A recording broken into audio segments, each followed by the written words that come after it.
Park Jin could not sleep. For the third night in a row, the same dream woke him.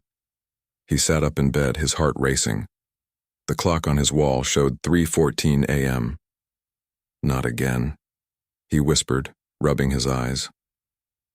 Jin lived in a small apartment on the moon colony. Through his window, Earth glowed blue and green. Usually this view calmed him. Not tonight. In his dreams, he saw strange beings with skin like starlight. They worked with giant looms made of light. They weaved threads that looked like stars and galaxies. The beings always tried to tell him something, but he could never hear their words clearly. Jin got up and went to his desk. He turned on his computer and began to type what he remembered from the dream. The symbols the beings used, the math equations that floated in the air around them, the way they moved their hands to control the light threads. At 6 a.m., his phone rang. "Jin, are you awake?" It was Kim Hana, his friend and fellow scientist. "Yes." Another dream. "Same as before," Jin said.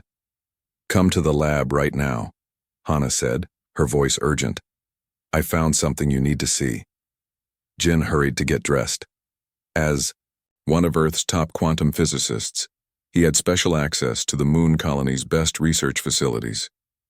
For the past 5 years, he had been studying what he called time strings, tiny threads of energy that he believed connected all points in time. Most scientists thought his work was crazy. They called it Park's fairy tales. But Jin knew he was right. And lately, those dreams made him even more sure. 20 minutes later, Jin arrived at the lab. Hana stood in front of a large screen, her eyes wide with excitement. "Look at this," she said, pointing to a wave pattern on the screen. "Our deep space sensors picked this up last night. It's coming from somewhere near the Centauri system." Jin stared at the pattern. His heart seemed to stop for a moment. "Hana," he said slowly, "this pattern matches the math from my dreams." He pulled out his tablet and showed her the equations he had written down that morning. When they overlaid them on the signal pattern, they matched perfectly. "This isn't possible," Hana whispered. "How could you dream about a signal we just detected?" Jin shook his head. "I don't know, but I think someone is trying to contact us." Over the next few days, they analyzed the signal. It repeated every 42 minutes. Hidden within it were complex mathematical formulas that described how to bend time. "We need to report this to the Global Science Council," Hana said after a week of study. Jin nodded, but he felt uneasy. The council was careful and slow. They would want to study the signal for months, maybe years, before doing anything. And Jin felt a growing sense that they didn't have that much time. They sent their report to Earth. As expected, the council wanted more data. They asked questions. They formed committees to discuss the signal. Meanwhile, the dreams grew stronger. Now Jin could almost hear what the light beings were saying, words like danger and unraveling and chosen. One word came through clearer than others. Weavers. 3 months after they discovered the signal, Jin made a decision. "We need to go there," he told Hana as they sat in the lab late one night. "Go where?" "To Alpha Centauri." "That's crazy, Jin." "Look at this," he said. He showed her his latest calculations. "The signal isn't just a message. It's a key. It tells us how to create a small time bubble around a ship. We could reach Centauri in weeks instead of years." Hana studied his work. After hours of checking his math, she looked up. "This could work," she admitted. "But the council will never approve it." Jin smiled for the first time in days. "I know, that's why we're not going to ask them." Hana's eyes widened. "You want to steal a ship?" "That's not steal. Borrow. My friend Lee Sung works at the shipyard. He can help us."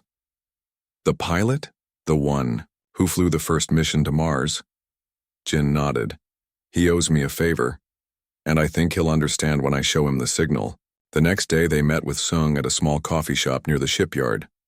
Sung was shorter than Jin, with broad shoulders and calm eyes. He listened without interrupting as Jin explained about the signal and his dreams. When Jin finished, Sung was quiet for a long moment. "You know," he finally said, My grandmother used to tell stories about star people who could bend time. I always thought they were just old tales. He looked at Jin with serious eyes. If you're right about this, it changes everything we know about the universe. Will you help us? Hana asked. Sung nodded slowly. There's a new research vessel, the Yusul.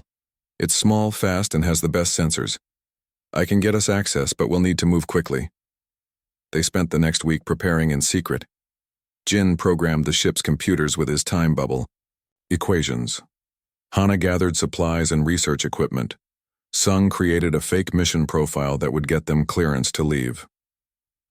The night before their departure, Jin had the clearest dream yet. He saw Earth from far away. Then he saw dark cracks appearing in the sky around it like broken glass. The light beings, the weavers, were trying to repair the cracks, weaving light threads to hold reality together. But there were too few of them, and the cracks were spreading too fast. One of the weavers turned and seemed to look directly at Jin. Its voice was like music and mathematics mixed together. Find us, it said. Learn. The tapestry tears. You must become what we are. Jin woke with tears on his face. Whatever was happening, he knew now that it wasn't just scientific curiosity driving him. It was something much bigger. The next morning, they boarded the Yusul. Sung sat at the controls, his hands moving confidently over the panels. All systems ready, he said. Time bubble generator online. Jin took a deep breath. The coordinates are set for where the signal is coming from.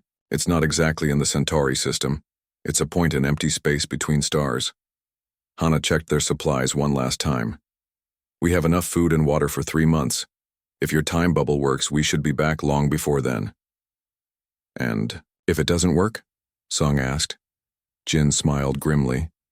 Then we'll be the first humans to reach another star system. Just not in our lifetime. Sung laughed. Well, at least we'll be famous.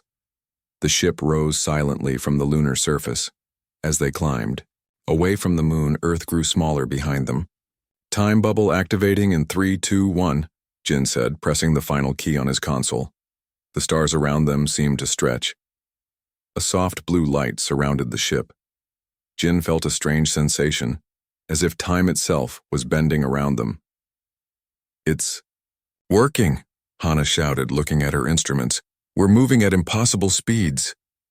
Jin watched as familiar stars blurred past. His dreams had led them here, to this moment. What would they find? Who were the weavers? And what did they want with humanity? As the Yusul raced toward its destination, Jin couldn't help but feel that this journey was only the beginning of something much larger. Something that would change not just human history, but the very fabric of reality itself. The tapestry of time and space had a tear, and somehow humanity was meant to mend it. Days passed inside the time bubble as the Yusul traveled through space. Jin, Hana, and Sung took turns watching the ship's controls. The stars outside looked strange, stretched and blurred by the bubble's effect on time and space. How much longer? Asked Hana on the 5th day. She was checking the food supplies, making notes on her tablet. Jin looked at the navigation screen. 2 more days if my calculations are right. Sung sat in the pilot's chair, his eyes half closed. Something's been bothering me, he said. Why us? Why did these weavers or whatever they are choose to contact Earth now? Jin had wondered the same thing. I don't know, but in my dreams they seem worried, like they're running out of time. That night, Jin had another dream. This time, he saw the weavers clearly. They looked almost human, but their skin glowed with soft light, and their eyes held stars.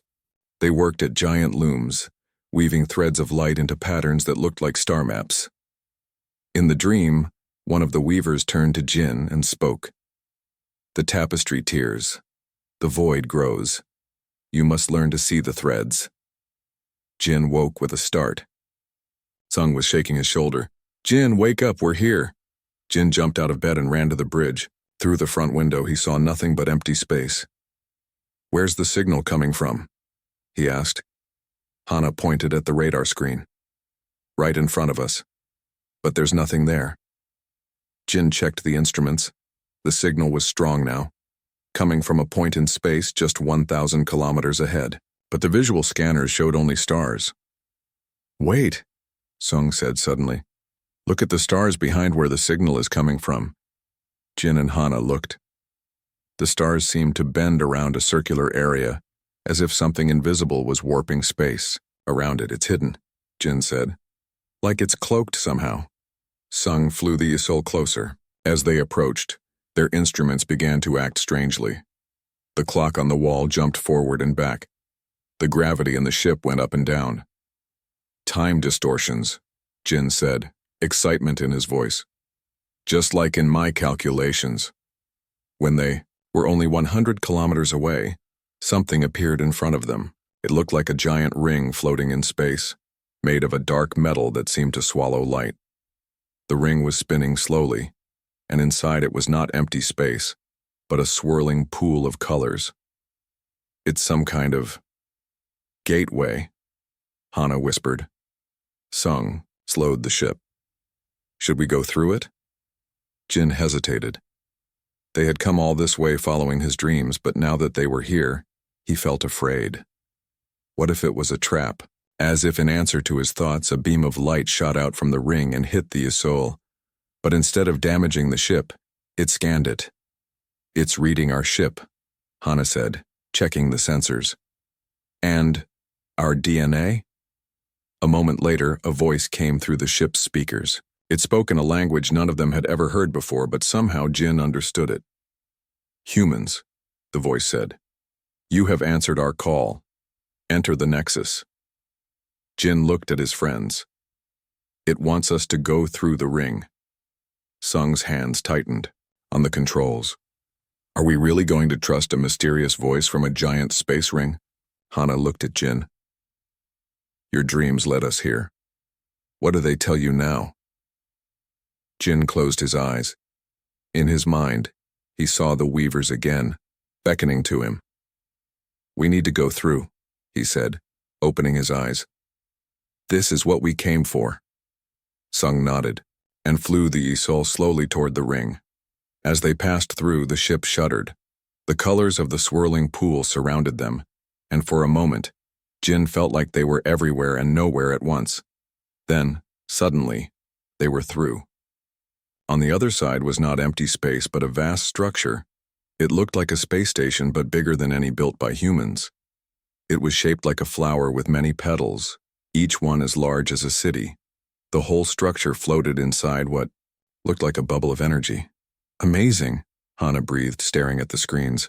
It's bigger than Earth's moon. A docking bay opened in one of the petals, and a tractor beam gently pulled the Yseul inside. The bay doors closed behind them, and air filled the chamber. The air is breathable, Hana said, checking her instruments. Similar to Earth's. They put on their spacesuits anyway, just to be safe. When they opened the Yseul's door, they found themselves in a large empty room.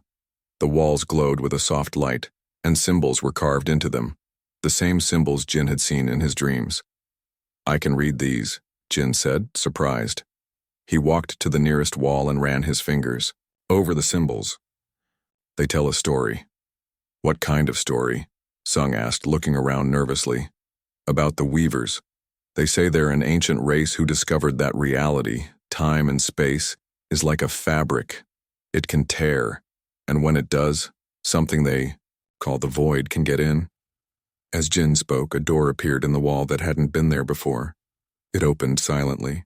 I think we're supposed to go through, Jin said. They walked through the door and found themselves in a long hallway. The floor was made of a material that looked like glass but felt warm under their feet.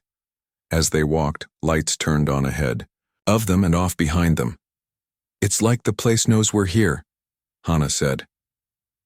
At the end of the hallway was another door. This one opened to reveal a large, circular room. In the center was a pedestal with what looked like a small model of a galaxy floating above it. Is that the Milky Way? Sung asked, moving closer. Jin looked at it carefully. Yes, and look, there's Earth. He pointed to a tiny blue dot in one of the spiral arms. As soon as Jin mentioned Earth, the model zoomed in. The blue dot grew larger, until they could see a detailed model of Earth, the moon, and nearby space. A small light showed where the Yisol had been when they activated the time bubble. Then the model changed again. Cracks appeared in the space around Earth, dark lines that spread like broken glass. "What are those?" Hana asked, her voice hushed. "Tears, in reality," Jin said. "Just like in my dreams." The model zoomed out again, showing the whole galaxy. The cracks were everywhere, spreading from the edges of the galaxy inward. A new voice spoke, seeming to come from everywhere. Unlike the mechanical voice at the ring, this one sounded almost human. "We have waited long for ones who could hear our call." They turned to see a figure standing near the wall. It looked like a tall, thin human with pale skin that glowed from within. Its eyes were large and completely black, like the night sky without stars. "Who are you?" Jin asked. "I am the last keeper of this nexus," the figure said. "I have watched over it for what you would call 10,000 years, waiting for those who could inherit our knowledge." "You're one of the weavers," Jin said. The keeper nodded. "That is what you called us in your dreams, yes. We are those who learn to see the threads of reality and to repair them when they tear." Hana stepped forward. "What are these tears we saw in your model?" "The fabric of reality is unraveling," the keeper said. "The void grows stronger. It feeds on chaos and entropy. For ages, we weavers kept it at bay, repairing the tears as they appeared, but we are nearly gone now." "What happened to your people?" Sung asked. The keeper's glow dimmed slightly. "We fought the void for too long. Each repair took part of our essence. Now only a few of us remain scattered across time and space. We search for those who can take our place." "And you think that's us?" "Humans?" Jin asked. "You have potential? We have not seen in any other race," the keeper said. "You dream. You imagine. You persist against impossible odds. These qualities are needed to see the threads of reality." The keeper moved to the pedestal and waved a hand over it. The model changed to show Earth's history, from the first humans to their spread across the planet, their wars and discoveries, their first steps into space. "Your kind has a gift for finding patterns in chaos," the keeper said, "for creating order where there is none. This is what makes you suitable to become weavers." Jin thought about what the keeper was saying. It seemed impossible that humans could be special in this way. But we're just one planet, one species. There must be others more advanced than us. "Technology is not what we seek," the keeper said. "Many races have built greater machines or traveled further than you, but few have your ability to see beyond what is to what could be. This is the first skill of a weaver." The keeper moved toward a door that appeared in the wall. "Come. There is much to show you and little time. The tears near your world grow faster than we expected. You must learn to see the threads before the void reaches Earth." Jin, Hana, and Sung followed the keeper through the door, their minds racing with questions. They had come seeking answers about a strange signal and Jin's dreams. Instead, they had found a dying race of cosmic guardians who believed humanity might save reality itself. As they walked deeper into the station, Jin couldn't help wondering, were they really meant to take the place of these advanced beings? Or had the weavers simply run out of options? Either way, one thing was clear: the fate of Earth, and perhaps all reality, now rested on what they would learn in this place. The keeper led Jin, Hana, and Sung down a long hallway. The wall showed moving images of stars and galaxies. The floor lit up under their feet with each step. "Where are we going?" asked Hana. "To the heart of the Nexus," the keeper said. "To the cosmic loom." They walked for what seemed like hours. The Nexus was much bigger inside than it looked from space. Finally, they reached a large door made of what looked like gold but shimmered with rainbow colors. "Beyond this door lies the greatest creation of the weavers," the keeper said. "Few outsiders have ever seen it." The door opened slowly. Jin, Hana, and Sung stepped inside and froze in wonder. They stood in a vast round room with no ceiling. Above, Them stretched what looked like the entire universe, stars, galaxies, and clouds of colored gas. But unlike a normal view of space, they could see thin threads of light connecting everything. The threads formed patterns like a giant spider web, but more beautiful and complex. In the center of the room stood an enormous structure. It looked like a weaving loom from ancient Earth, but it was made of light and energy. Threads of light flew from it in all directions, connecting to the web above. "This is the cosmic loom," the keeper said. "From here we can see and repair the fabric of reality." Jin moved closer to the loom, amazed. It hummed with power. The threads coming from it pulsed with different colors. "Each thread is a line of time and space," the keeper explained. "Together they form the tapestry of reality. When the threads weaken or break, the void can enter." The keeper waved a hand and part of the star map above zoomed in. They saw a dark crack spreading across space. "This tear began 3 of your Earth years ago," the keeper said. "It has already swallowed 3 star systems. If not repaired, it will reach your solar system within 20 years. Hana stepped forward. "How do you repair something like that?" "Watch." The keeper raised both hands toward the loom. Light flowed from the keeper's fingers into the machine. The loom hummed louder, and new threads of golden light shot out toward the tear in the map. The threads wrapped around the edges of the tear and slowly pulled them together. "The tear is contained for now," the keeper said, lowering their hands. "But not fixed. It takes great energy to fully repair such damage." "And you're running out of energy," Jin said, understanding now.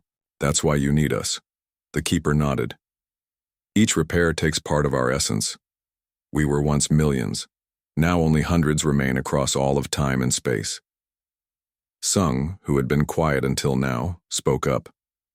"But how can humans help? We don't have your powers or knowledge." "You have something just as valuable," the keeper said. "Imagination, persistence, hope. These are the true powers of a weaver." The keeper moved to a small pedestal near the loom and placed a hand on it.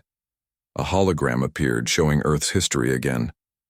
But this time it showed humans creating art, building cities, healing the sick, exploring space. "Your kind dreams of things that do not exist, then works to make them real," the keeper said. "You see patterns in chaos. You find meaning in randomness. These abilities are the foundation of weaving." Jin watched the images of human achievement. "But we also destroy. We fight wars. We harm our planet." "Yes," the keeper agreed. "Your potential is for both creation and destruction. This is why we waited, watched. We needed to be sure you would choose to create rather than destroy." "And have you decided?" Hana asked. "We have. The signal we sent was a test. Only a species with the right abilities could detect it, understand it, and follow it here. You 3 have proven that humans have this potential." The keeper turned back to the loom. "Now you must learn to see the threads of reality as we do, to understand the patterns, to repair what is broken." For the next several hours, the keeper taught them the basics of seeing reality as a weaver. Jin learned fastest. Maybe because of his dreams, he could already see faint traces of the threads without the keeper's help. Hana was good at understanding the patterns. Her scientific mind quickly grasped how threads connected to form galaxies and stars. Sung struggled more with seeing the threads, but he had a natural feel for how they should move. The keeper said this was important for actual weaving. "The 3 of you together have the skills of one good weaver," the keeper said. "This is a good start." As they practiced, Jin noticed the keeper's light was getting dimmer. "Are you all right?" he asked. The keeper's voice was weaker when they answered. "My time grows short. I have held this nexus alone for too long. Teaching you has used much of my remaining energy. What happens if you run out of energy?" Sung asked carefully. "My essence will return to the fabric of reality," the keeper said. "It is not death as you understand it, but I will no longer exist as I am now." Jin felt a pang of sadness. The keeper had lived for thousands of years, guarding reality itself. Now they were fading because of Jin and his friends.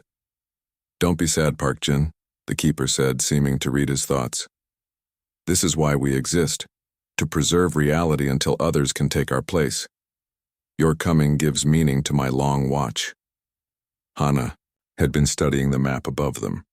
"Keeper," she said suddenly, "the tear is growing again." They all looked up. The dark crack the keeper had contained earlier was expanding once more. And not just that one. Dozens of new tiers were appearing in different parts of the map. "The void grows stronger," the keeper said, voice urgent. "It senses new weavers learning their craft. It seeks to stop you before you can master the loom." "What can we do?" Jin asked. "You must complete your first lesson." The keeper moved to the loom and gestured for Jin to join them. "Place your hands here."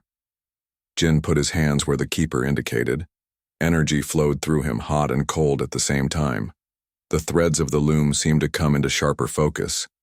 "Now, see the pattern," the keeper instructed. "Find where it's broken." Jin looked at the map. At first, he saw only stars and the dark tiers, but then, as if a veil had lifted, he saw the threads connecting everything, and he saw where they were frayed and broken. "There," he said, pointing to a spot near one of the tiers. "The pattern is wrong there." "Good. Now imagine it whole again. See the threads reconnected." Jin closed his eyes and pictured the broken pattern fixed. He felt energy flow from his mind through his hands into the loom. When he opened his eyes, golden threads were shooting from the loom to the spot he'd seen. The threads wove themselves into the broken pattern, making it whole again. "You did it," Hana said, amazed. Jin felt dizzy and had to hold the loom to stay standing. "That took a lot out of me."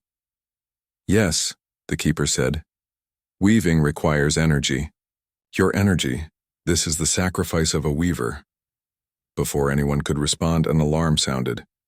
Red lights flashed around the room. "What's happening?"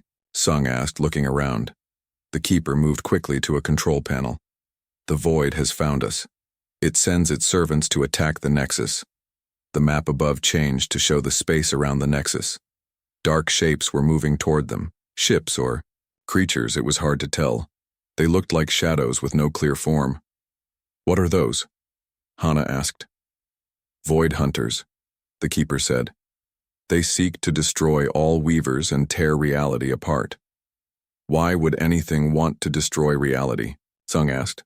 "The void is not like you or me," the keeper said. "It does not live or think as we do. It simply is, a force of unmaking. It hungers for the energy released when reality unravels." The keeper turned to face them, light now very dim. "You must leave. Return to Earth with what you have learned. Prepare your people. The battle for reality has begun and Earth is now part of it. We can't just leave you to face those things alone," Jin said. The keeper placed a hand on Jin's shoulder. "My time was ending even before you arrived, but now my final act has purpose. I will hold the hunters back while you escape. This is the way of the weavers. We sacrifice so that reality may continue." Jin wanted to argue, but he knew the keeper was right. They needed to warn Earth. "How do we get back?" Hana asked. "Your ship awaits in the docking bay," the keeper said. "It has been modified. The journey home will be faster and safer."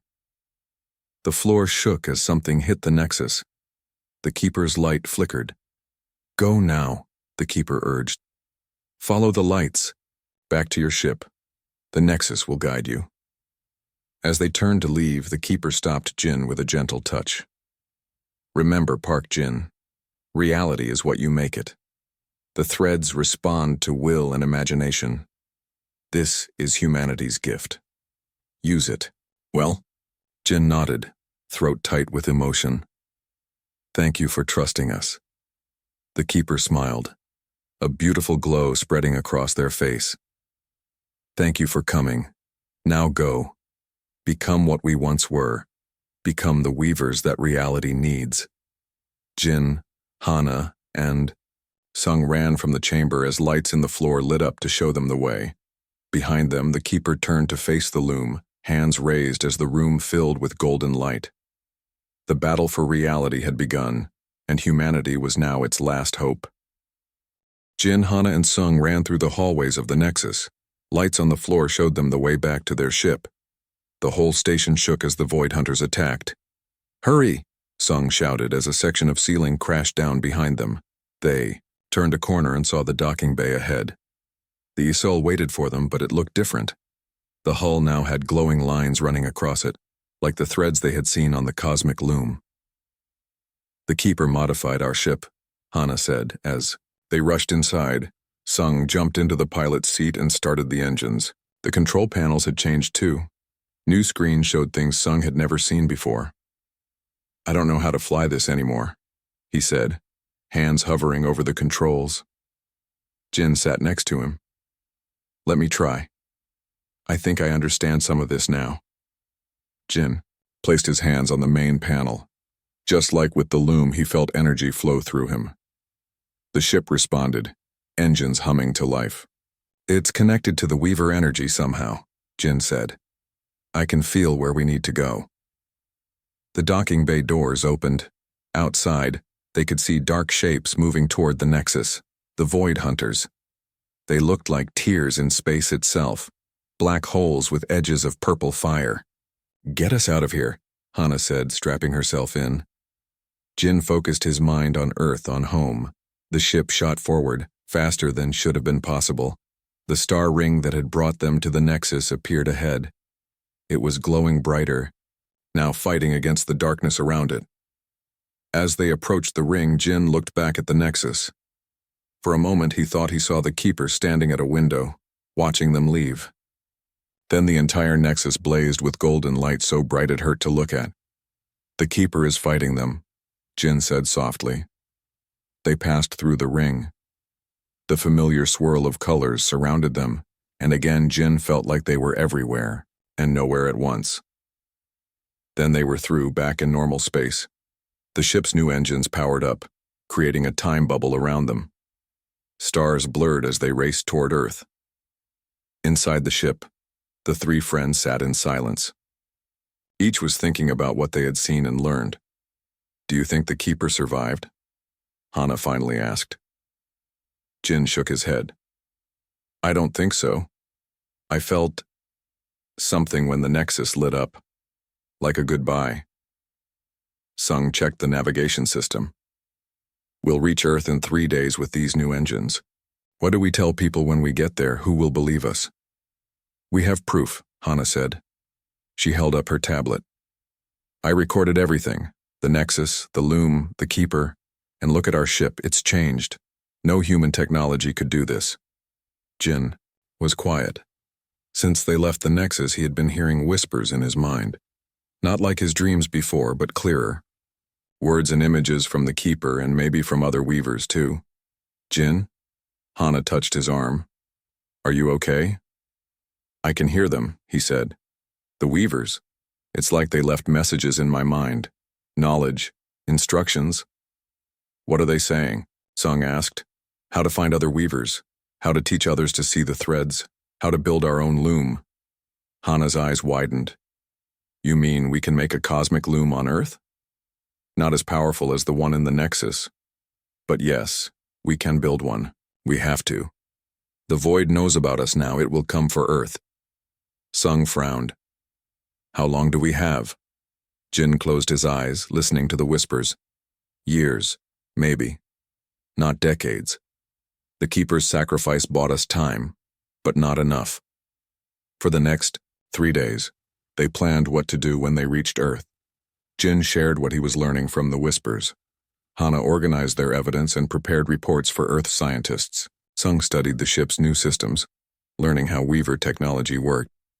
As they approached Earth, they sent a message to the moon colony, explaining that they were returning early from their research mission. They didn't mention the Nexus or the Weavers. That would have to wait until they could speak to the right people. They landed at the lunar spaceport. Officials were waiting for them, angry about their unauthorized trip. "You stole a research vessel?" said Director Kang, head of the Moon Colony Science Division. "You left without permission. You could be arrested for this." "Director Kang," Jin said calmly, "we have discovered something that changes everything. We know about the universe. You need to see this." They showed the director the modified ship. They showed him Hana's recordings. They explained about the Weavers, the cosmic loom, and the threat of the void. Director Kang stared at them. This is no hard to believe. I know, Jin said, but it's real, and we need to prepare. The director called an emergency meeting of the Global Science Council. Within days, Jin, Hana, and Sung were on Earth, speaking to the world's top scientists and leaders. Some believed them, many didn't. But the evidence was hard to ignore, especially the ship with its impossible technology. Tests showed that Jin could now see energy patterns that no instruments could detect. He could predict tiny tears in space-time before they happened. When he focused, he could even affect those patterns in small ways. He really is becoming a weaver, Hana told the council after one demonstration. Weeks passed. More tests, more meetings. The world's leaders argued about what to do. Some wanted to build weapons against the void. Others thought the whole thing was a trick or a mistake. Meanwhile, Jin's abilities grew stronger. The whispers in his mind became clearer, and he wasn't the only one hearing them now. I had a dream last night, Hana told Jin one evening, as they sat in the garden of the research center where they were staying. I saw the cosmic loom. I felt how it works. I think the Weavers are reaching out to me too. Not just you, Jin said. Reports are coming in from around the world. Scientists, artists, children. People are having dreams about threads of light, about weaving reality. The Weavers are recruiting, Sung said. He had been quiet lately, spending most of his time studying the ship's technology. They're finding humans with the right abilities. Jin nodded. The Keeper said we have the potential. Now we need to develop it. That night, Jin had a new dream. He saw Earth from space surrounded by a web of golden threads. Then he saw dark tears appearing, the void reaching for his world. But he also saw lights appearing all over Earth, people waking up to their potential as weavers. The dream shifted, and Jin found himself in a place of light. The Keeper stood before him, glowing faintly. You survived, Jin said, surprised. Not as I was, the Keeper said. My physical form is gone, but part of my essence remains in the fabric of reality. I can still guide you for a time. We're trying to convince our leaders about the danger. Some believe us, many don't. The Keeper nodded. It was the same with my people long ago. Many refused to see the threat until it was almost too late. What should we do? Find others who can hear the whispers. Teach them. Build your loom. You won't convince everyone with words, Jin. You must show them. How? The Keeper stepped closer. I will share the last of my knowledge with you. It will be painful, and once it is done, I truly will be gone. But you will know how to build what Earth needs. Jin hesitated.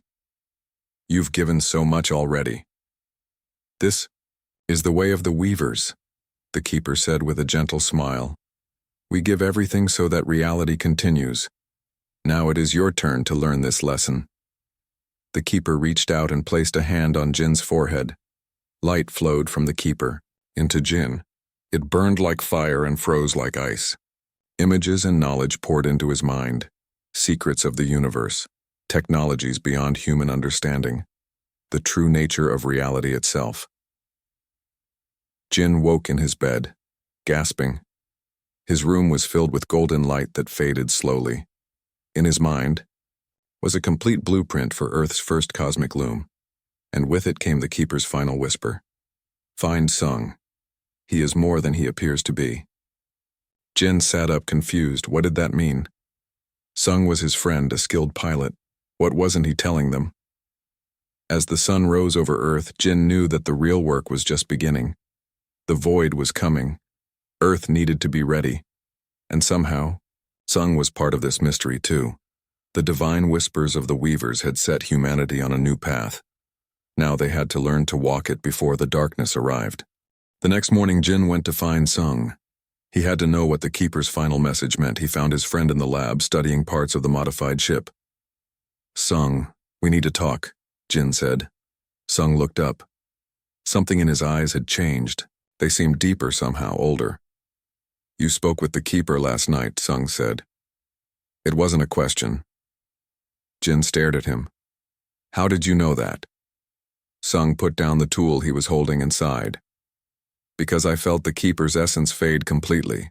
The last transfer is done." "Who are you really?" Jin asked, suddenly unsure of his old friend. "I am Lee Sung," he said. "That's not a lie. But I'm also something else." Sung's skin began to glow faintly, just like the keeper's had. "My family has been on Earth for almost 2,000 years. We came here to watch, to help prepare humanity." Jin took a step back. "You're a weaver, part weaver. My ancestors came here long ago, took human form, and had children with humans. I am the last of my line with enough weaver essence to still hear the call of the loom." "Why didn't you tell us?" Jin asked. "I couldn't. Not until you had seen the Nexus and learned about the weavers on your own. We had to know humans could make that leap without being led there. You had to find your own path." Hana walked into the lab and stopped, seeing Sung's faint glow. "What's happening?" They explained to her what Sung truly was. She sat down heavily. "So all this time, you knew what Jin's dreams meant," she said to Sung. "Yes. My family has been guiding humans for generations, finding those with potential and gently steering them toward greater understanding. Jin has the strongest potential I've ever seen." Jin thought about all the times Sung had helped him with his research, suggested new approaches, encouraged him to follow his dreams. It hadn't been random. "We need to build the loom," Jin said. "I have the complete knowledge now, but we'll need help." "I can help with the weaver technology," Sung said. "My family preserved some knowledge, not everything, but enough. And I can coordinate the human scientists," Hana said. "Some of them are starting to believe us, especially those who've had the dreams." Over the next few months, they worked tirelessly. Jin used the knowledge the Keeper had given him to design Earth's first cosmic loom. Sung helped adapt weaver technology to work with human materials. Hana gathered scientists and engineers from around the world who had experienced the weaver dreams. They built the loom in a special facility in Antarctica, far from cities and curious eyes. As they worked, more and more people around the world reported dreams of threads and weaving. Jin knew these were potential weavers being called. "The void is getting closer," Sung said one day as they worked on the loom's power systems. "I can feel it. We have less than a year now." Jin nodded. "I feel it too. The whispers are getting more urgent." When the loom was nearly complete, Jin called a meeting with world leaders. This time he didn't just tell them about the danger, he showed them. Using a small version of the loom technology, Jin opened a window in reality. Through it, the leaders could see the void approaching. Dark, tears in space getting closer to Earth. "This will reach us within months," Jin told them. "When it does, reality itself will begin to unravel. First at the edges of our solar system, then Earth itself." "What can we do?" asked the president of the United Global Nations. "We've built a cosmic loom," Jin said. "With it we can repair the tears and push back the void. But we need more people who can use it, people who can see the threads of reality." "How do we find these people?" asked another leader. "They're finding us," Hana said. She showed them a map of the world with thousands of glowing dots. Each light is someone who has reported dreams of weaving or threads. These are potential weavers. The leaders finally agreed to help. A global call went out. People who had experienced the dreams were brought to training centers. Jin, Hana, and Sung taught them to see the threads of reality, to understand the patterns, to use their minds and will to affect those patterns. Not everyone could do it, but enough could. Earth's first generation of human weavers was born. As the void drew nearer, they finished the cosmic loom. It wasn't as powerful as the one in the Nexus, but it was a start. With it, they could see the fabric of reality around Earth and repair. Small tears. "It's not enough," Jin said as they tested the loom. "We can repair the damage, but we can't push the void back far enough. We need more power." Sung had been quiet lately, his glow growing dimmer. Now Jin understood why.